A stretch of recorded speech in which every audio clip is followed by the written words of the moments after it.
One of the things that we do know about all repressive regimes is that they make it their business. One of their first items of business is to stop freedom of expression, because they don't want people to know what's going on, they don't want to be accountable, and for that reason they are very, very busy making sure that the media is suppressed. The other thing we know is that however powerful these authoritarian regimes appear to be, they're never as powerful as they appear. If they were, why would they be so busy trying to arrest people, trying to stop people, trying to, at every moment, nervous about what's happening? And they have good cause to be nervous, because as we know, the majority of people in Hong Kong do not accept the new regime and will never accept that regime. So the question that we're asking today is, could it get worse? And I'm sorry, there's going to be a spoiler here. The answer is yes. Of course it could get worse, because the situation at the moment is pretty bad, but you have so many people in the regime now whose business it is to suppress freedom, to extinguish liberty. They've got to find something to do. So by the day, they're thinking of new ways of making life worse in Hong Kong. I'm by nature an optimist, and I believe history shows that dictators don't last forever. So I think the day will come when, I hope, when things will get better, when Hong Kong is free, when China is free. But I think before we get to that point, things will get worse before they improve. And one of the factors in this, of course, is the selection, I don't say election, of John Lee as chief executive. You know, the thing that troubles me deeply about John Lee is that his entire working life he's only done one thing, and that is policing and security. He was for 35 years a police officer, and then the only jobs in government that he's held until he became chief secretary last year were in the security bureau. And so he knows nothing, or next to nothing, about other parts of government. And you know, none of us here are any fans of Carrie Lam. But the one thing you can say about Carrie Lam is that she had extensive experience across government, which John Lee doesn't. So I think we must be prepared for darker times ahead before things get any better.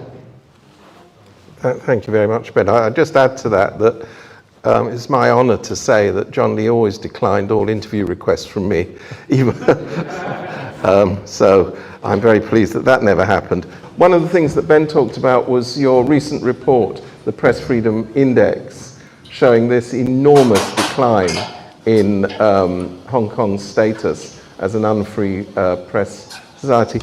Yes, we're only halfway in the 50 years autonomy that was promised to Hong Kong, and the ranking of Hong Kong in our press freedom downfold an incredible way. You know, when we started the index in 2002, Hong Kong was 18th, 1 and 8, and now Hong Kong is 148 over 180 countries and territories rated. This is an incredible downfall, and just like you, we're afraid that the situation is going to get worse. When we opened the East Asia Bureau of Reporters Without Borders back in 2017, we considered Hong Kong as a place, of course, where we would open the bureau. And then we realized that we wouldn't necessarily be in position of helping Hong Kong journalists by being located in Hong Kong, because a lot of pressure could be applied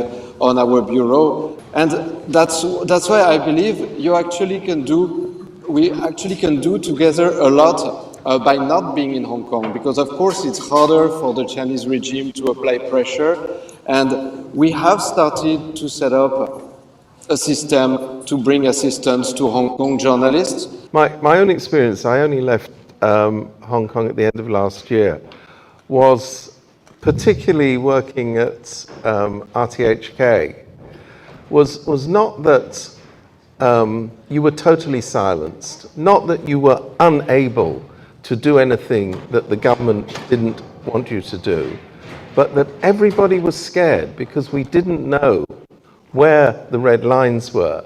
And then there was this famous press conference, many of you may remember, with Carrie Lam, where she was asked, where are the red lines? You keep talking about red lines, which we're not supposed to cross. Could you please tell us where those red lines are? And she answered, you know where they are. This is the answer that all dictatorships make. Just shut up and we'll let you know if you've done anything wrong. And I think the difference between what's happening in Hong Kong and what's happening on the mainland is, in a sense, that people have got more used to operating within the system. So that it's kind of simple. There is no mainland media that is even vaguely free, vaguely independent. But out there in the world of social media, as we saw during the lockdowns, as we saw during the COVID crisis, people who are citizen journalists, if you like, people who aren't journalists at all, manage to get online and manage to communicate. It presents a big challenge for the regime. They are busy trying to catch up all the time to stop people making contact with other citizens and sharing their experience and sharing their views. I'm just wondering, Ben, whether we're also going to get to a situation in Hong Kong, and I know a lot of my colleagues are very fearful of this, that there will be a bigger clampdown on the internet as well. We're already starting to see it sort of piecemeal. You may be aware that Hong Kong Watch's own website a couple of months ago was blocked in Hong Kong. Of course, people have ways, VPNs and so on, where they can access the internet, but people without VPNs can no longer access our website. There are other websites that have been blocked. I don't know whether they will impose what's known as the Great Firewall of China on Hong Kong in its entirety, or whether they may be more likely to just target particular websites one by one and sort of have a semblance of internet freedom whilst blocking sites that they don't like.